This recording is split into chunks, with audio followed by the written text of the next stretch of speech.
Assalamualaikum warahmatullahi wabarakatuh. Dalam pertemuan kali ini, kita akan membahas tentang sel yang merupakan materi pertama di kelas 11. Lebih tepatnya, dalam pertemuan kali ini kita akan membahas tentang submateri, sejarah penemuan sel, dan juga organel serta struktur sel. Baik, yang pertama sekali akan kita bahas yaitu mengenai sejarah penemuan sel. Sel yang kita pelajari sekarang ini itu tidak ditemukan serta-merta dalam satu waktu, tetapi ada beberapa fase penemuan.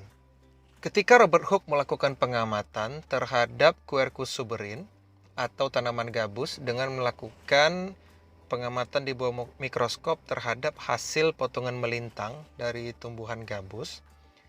Nah, beliau ini melihat bahwa banyak ruang-ruang kosong yang terbentuk seperti sel atau kotak-kotak pada gabus tersebut. Makanya untuk menamai daerah kotak-kotak di dalam potongan Quercus suberin ini, Robert Hooke memberi namanya sel atau sela. Penemuan mengenai sel yang kedua dilakukan oleh Felix Dujardin pada tahun 1839. Beliau ini merupakan biologi asal Prancis yang meneliti beberapa sel hidup atau sel yang ada pada makhluk hidup. Lalu beliau mengemukakan bahwa di dalam setiap sel hidup itu pasti ada protoplasma. Dan protoplasma ini adalah bagian terpenting dari sebuah sel. Selanjutnya ilmuwan ketiga yang menjelaskan teori dalam penemuan sel adalah Theodor Schwann. Theodor Schwann merupakan seorang ahli zoologi dari Jerman. Nah, dia banyak meneliti tentang sel hewan. Jadi Theodor Schwann ini lebih banyak kontribusi terhadap sel-sel dari hewan. Selanjutnya yang keempat ada Matthias Leiden. Ini seorang ahli botani atau ahli ilmu tumbuhan dari Jerman juga. Beliau meneliti lebih banyak tentang sel tumbuhan, sehingga kontribusi beliau ini lebih banyak terhadap sel tumbuhan dalam ilmu biologi. Yang terakhir ini Robert Brown, seorang ahli biologi dari Skotlandia. Beliau menemukan inti sel yang disebut dengan nukleus. Ketika melakukan pengamatan terhadap sel, beliau menemukan bahwa setiap sel itu pasti ada intinya, dan itu disebut dengan nukleus. Nah, ini adalah sejarah singkat tentang penemuan sel mulai dari pertama sekali. Penemuan yang paling awal dilakukan oleh Robert Hooke pada tahun 1665 hingga penemuan inti sel pada tahun 1831 yang ditemukan oleh Robert Brown. Nah, ini hanya sejarah singkat saja. Sebenarnya sejarah tentang penemuan sel dari masa ke masa itu jauh lebih kompleks dan lebih rumit. Tapi untuk pertemuan kali ini cukup kita bahas 5 penemu ini saja. Selanjutnya, sel yang ada pada makhluk hidup di alam ini kita dapat kategorikan secara garis besar menjadi 2, yaitu sel prokariotik dan sel eukariotik. Prokariot ini asal katanya dari proto, pro-nya artinya tua atau lama. Sedangkan eukariotik, eu ini new atau baru, makhluk hidup dengan bentuk sel yang lebih baru atau hasil evolusi dari prokariotik. Apa saja perbedaan di antara kedua sel ini? Yang pertama, kalau kita lihat, yang sebelah kiri adalah gambar sel prokariotik. Sementara yang gambar sebelah kanan adalah gambar sel eukariotik. Oke, yang pertama sel prokariotik dulu, yang di sebelah kiri. Kita perhatikan, prokariotik dia tidak memiliki nukleus, atau ini sel yang tidak memiliki inti. Tidak memiliki membran inti lebih tepatnya, sehingga materi genetiknya itu tersebar di dalam sel. Karena ini adalah sel tua, makhluk hidupnya jauh lebih sederhana. Yang kedua, dia tidak terdapat membran yang menyelubungi organel. Nah, nanti di pembahasan selanjutnya kita akan lihat bahwa di dalam sel itu terdapat beberapa jenis organel. Nah, pada prokariotik, organelnya tidak diselubungi membran. Yang ketiga, pada prokariotik dia memiliki kromosom tunggal. Atau kromosomnya hanya satu saja, tidak sepasang. Yang keempat, pada organisme prokariotik, dia dapat melakukan pembelahan sel tanpa mitosis. Nah, mitosis dan meiosis ini merupakan bagian dari pembelahan sel. Nanti detailnya kita akan bahas di kelas 3 atau kelas 12.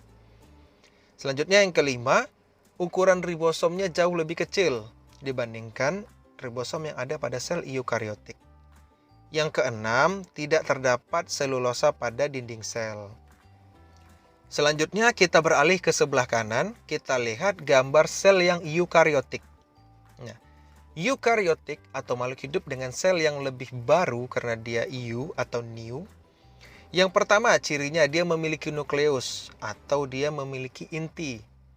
Atau inti selnya serta seluruh materi genetiknya terdapat di inti dan memiliki membran inti, diselubungi oleh membran. Yang kedua, dia memiliki membran yang menyelubungi seluruh organelnya. Nah, organel ini merupakan bagian-bagian penyusun yang ada di dalam sel. Setiap organelnya, kalau pada eukariotik, dia memiliki membran yang menyelubungi. Yang ketiga, dia memiliki kromosom dengan jumlah sepasang.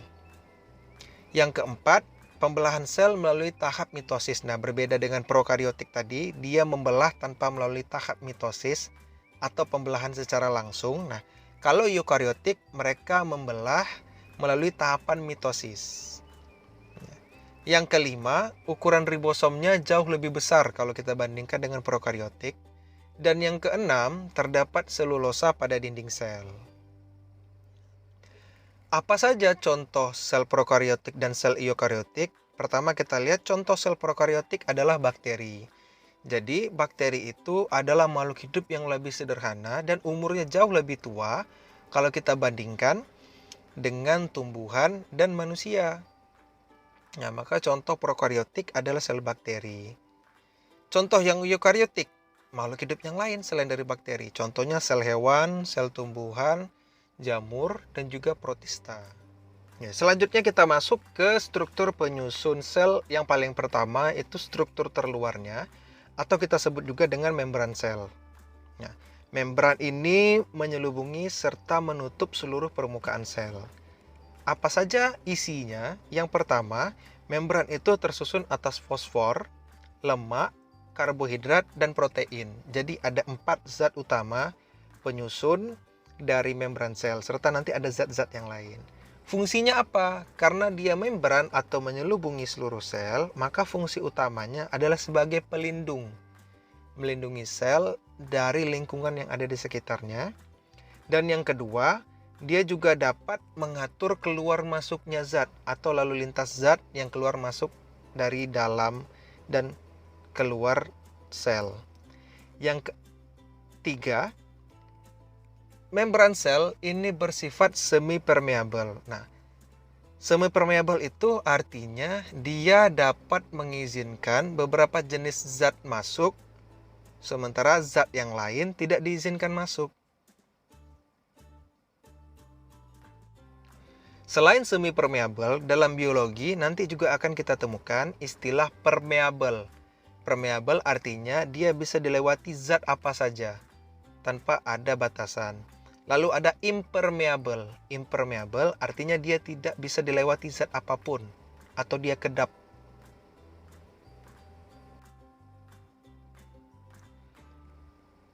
Bagian pertama yang menjadi penyusun membran sel disebut juga dengan lipid atau lemak.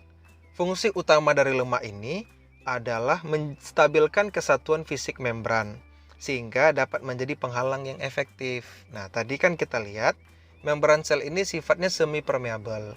Artinya, dia memperbolehkan beberapa jenis zat masuk, sementara zat yang lain tidak diizinkan masuk. Nah, struktur yang menjadi penghalang utamanya sehingga dia bisa menjadi penghalang yang efektif, tidak mengizinkan zat-zat lain masuk, itu salah satunya adalah lemak. Nah, jadi lemak ini yang menjadi struktur penghalang utama. Penyusun membran sel yang kedua yaitu protein. Protein ini berfungsi yang pertama sebagai enzim. Enzim ini adalah zat yang bisa mempercepat reaksi kimia dalam tubuh makhluk hidup.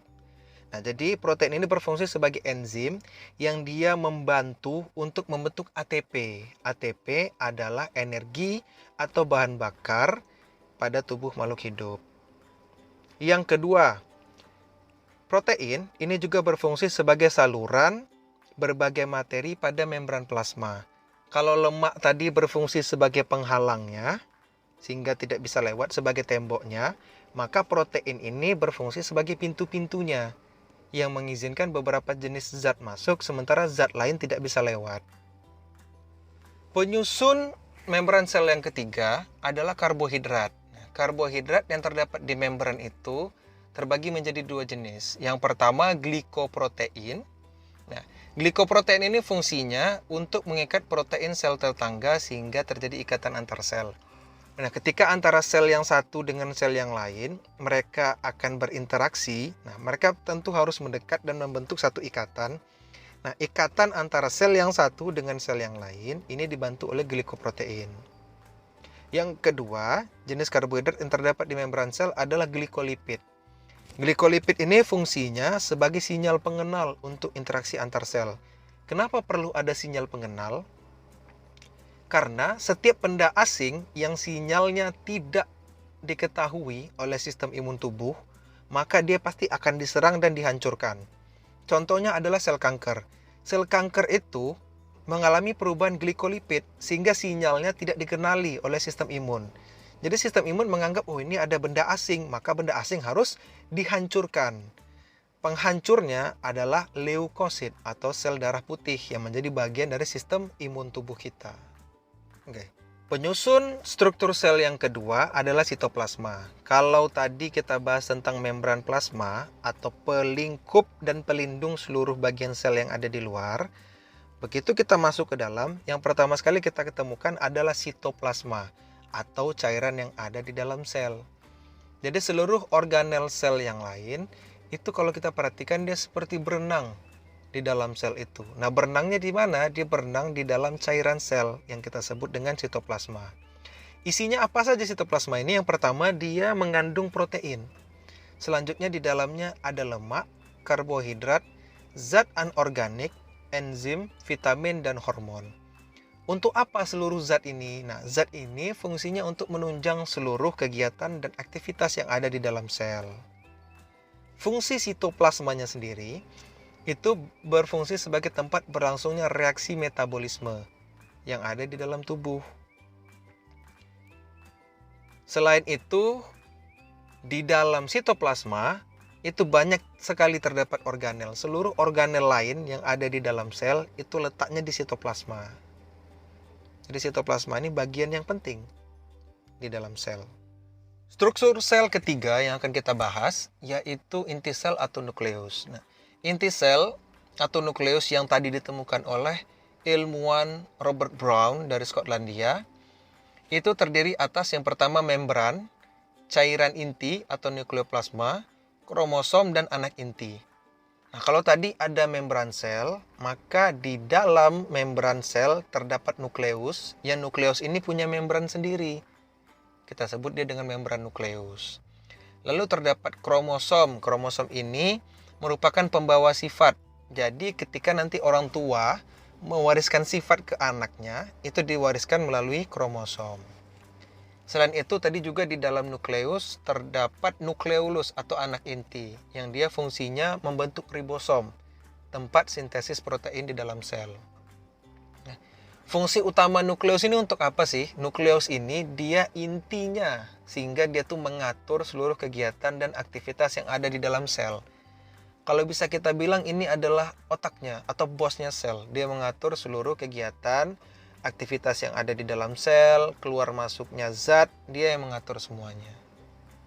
Makanya disebut inti dari sel.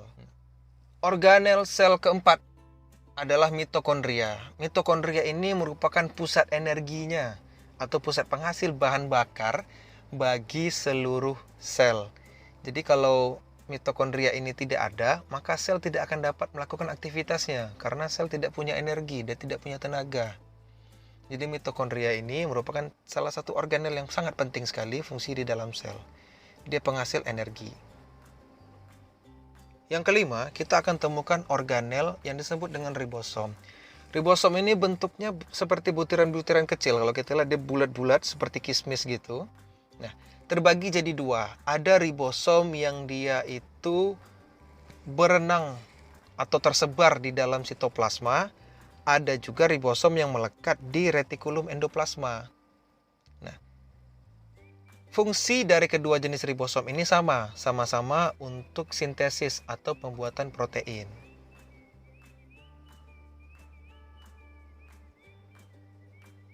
Selanjutnya yang keenam, organelnya disebut dengan retikulum endoplasma atau RE. Kalau kita lihat dari gambarnya, RE ini bentuknya seperti saluran berliku, mirip seperti labirin. Dia itu membentang dari inti sel sampai ke sitoplasma. Jadi panjang, berliku, dan seperti labirin. Ada dua jenis RE. Nah, kalau kita lihat pada gambar, RE yang banyak titik-titiknya atau bintik-bintiknya, itu adalah RE yang ditempeli oleh ribosom. Karena bentuknya berbintik-bintik, terlihat seperti kasar, maka dia disebut juga dengan RE kasar, retikulum endoplasma kasar, karena terdapat ribosom. Yang satu lagi, yang tidak berbintik-bintik, itu disebut retikulum endoplasma halus atau RE halus, karena dia tidak ditempeli ribosom. Nah, fungsi retikulum endoplasma sendiri, dia berperan untuk membuat dan menyalurkan bahan-bahan yang dibutuhkan oleh organel sel yang lain. Jadi ini adalah salah satu pabrik bahan baku yang ada di dalam sel. Selain pabrik bahan baku, dia juga distributornya, menyalurkan bahan yang dibuat tadi ke organel-organel lain. Organel yang ketujuh yang terdapat di dalam sel disebut juga dengan badan Golgi atau kompleks Golgi. Kenapa disebut badan Golgi? Golgi ini adalah nama ilmuwan yang menemukan organel ini. Nah, jadi organel yang ditemukan oleh Pak Golgi ini disebut badan Golgi. Bentuknya seperti kantong yang bertumpuk-tumpuk. Fungsinya, dia memodifikasi bahan-bahan yang dihasilkan oleh retikulum endoplasma dan disalurkan ke organel yang membutuhkan. Jadi RE tadi, dia kan memproduksi bahan-bahan dasar atau bahan-bahan baku untuk digunakan oleh organel lain. Nah, ketika bahan baku tadi sudah selesai, sebelum dikirimkan ke organel yang membutuhkan, bahan itu akan dimodifikasi dulu menjadi bahan yang lebih khusus. Nah, yang memodifikasi ini adalah badan Golgi sebelum disalurkan ke organel yang lain. Selanjutnya organel ke-8 yang akan kita bahas adalah lisosom. Lisosom ini merupakan organel yang bentuknya seperti kantong dan dia berisi enzim pencernaan di dalamnya. Nah, karena dia berisi enzim pencernaan, maka fungsi utamanya yang pertama yaitu untuk mencerna zat sisa, dapat juga mencerna zat makanan ataupun zat asing, benda asing yang masuk ke dalam sel. Nah, selain fungsi tadi, lisosom ini juga kalau dia pecah, maka enzim pencernaan yang ada pada lisosom tadi itu akan keluar dari dalam lisosom dan dia akan menghancurkan sel tempat lisosom ini berada. Atau ini disebut juga dengan peristiwa autolisis lisosom.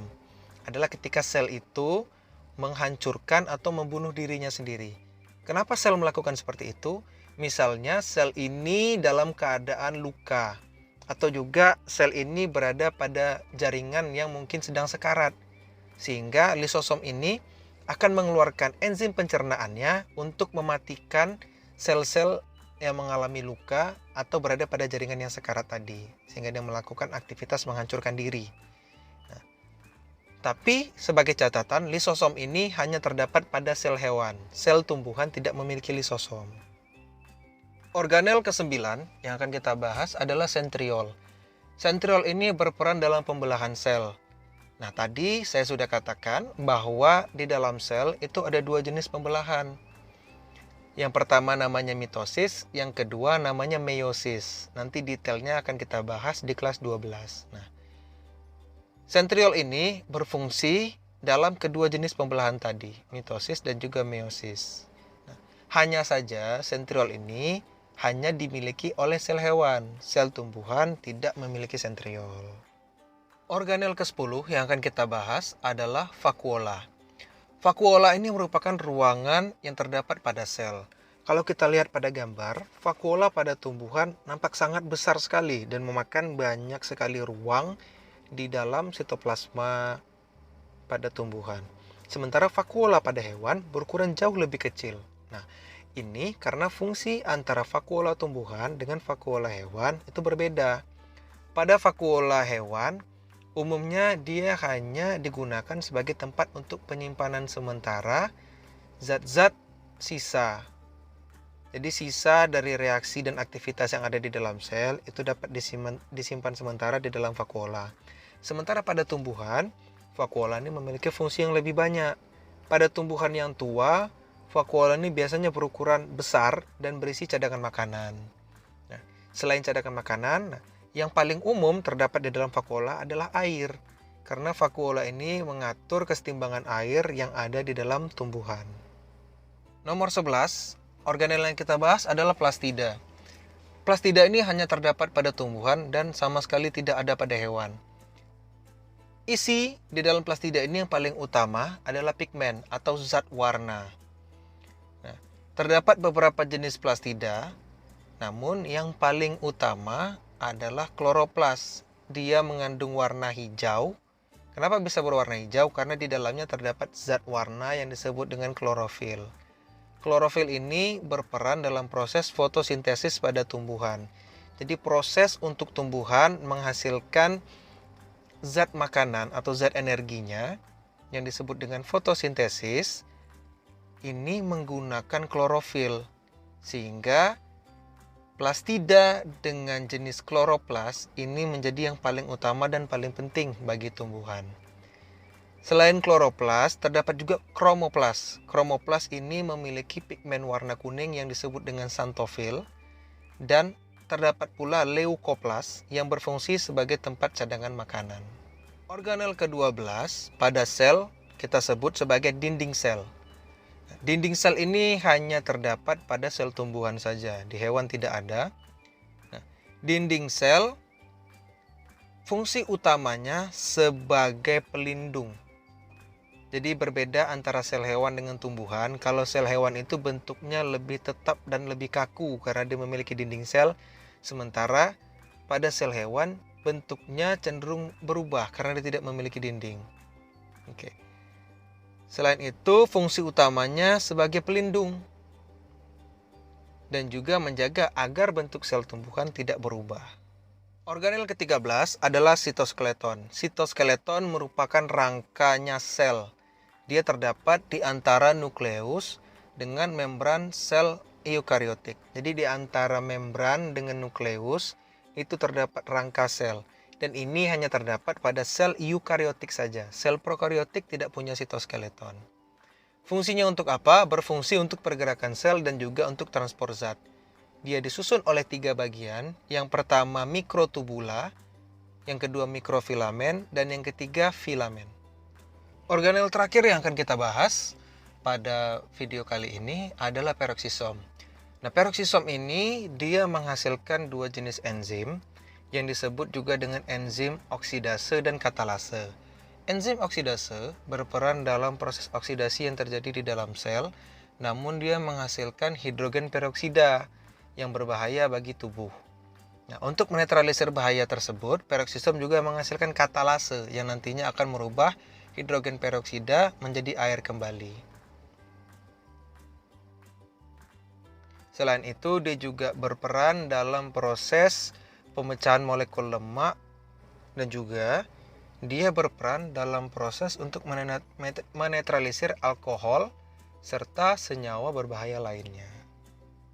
Setelah kita membahas semua organel yang terdapat di dalam sel tadi, selanjutnya kita akan melihat bahwa organel yang terdapat antara sel tumbuhan dengan sel hewan itu berbeda. Ada beberapa organel yang terdapat pada tumbuhan namun tidak terdapat pada hewan.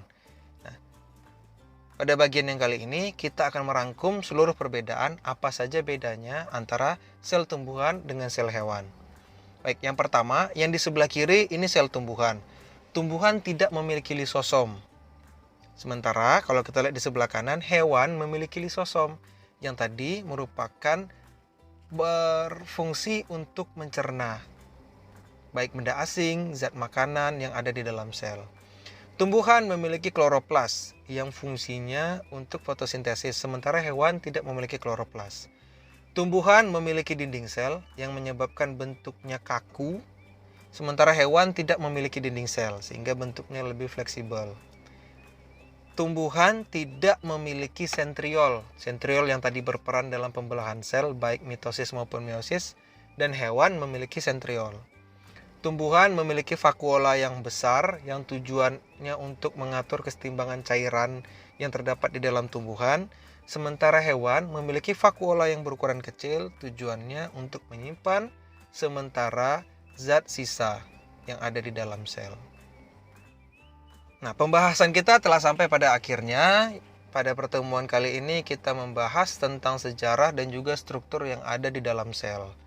Nah, apabila ada pertanyaan lebih lanjut, silakan tulis di kolom komentar. Sekian untuk pertemuan kali ini. Bila taufik wa hidayah. Assalamualaikum warahmatullahi wabarakatuh.